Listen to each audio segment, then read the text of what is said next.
Very much. Over 127,000 power outages were reported at the peak of the ice storm. Tonight, crews are working to get everyone back on, but the job's far from over. Local 12's Megan MONGILLO is live with more on the impact from the first winter blast of the season. Hi, Megan. Well, hi, Cami and Rob. I'm getting blasted with some snowflakes right now, speaking of winter blast. I do have some new numbers for you. Within the past few minutes, I got updated figures from Duke Energy.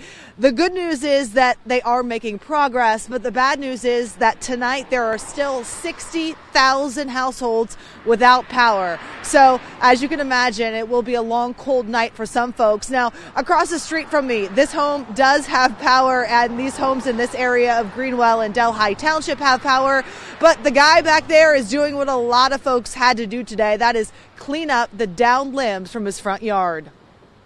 Mary Stevens used a broom to scrape the thick ice from her SUV. Well, it's wood, so it doesn't conduct electricity in case that wire is something that they said it wasn't. That wire outside of Mary's Delhi Township home was a cable line. Luckily, it wasn't hot. Electrical shock is just one of the dangers of this morning's ice storm.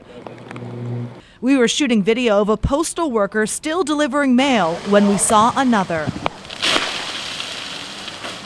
Big tree limbs crashing to the ground is a hazard. The folks living on Covedale Avenue heard one branch after another drop.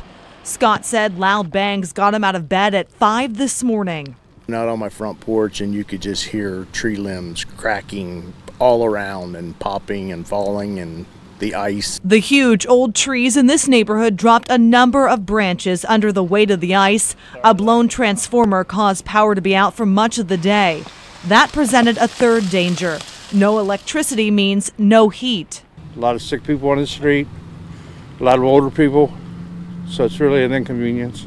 How cold is it in your house? I don't really know. It's cool. The lady over here is freezing, and then we got 2 cancer people down the street. I'm on cancer treatments, so. The cold, live wires, and falling tree limbs are a triple threat from that thick ice that covered our area.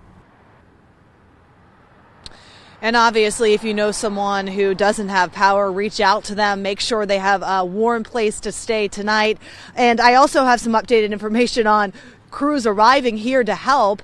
Duke Energy just told me that they are bringing in 300 extra crews from the Carolinas to help out and hopefully get power back on very soon.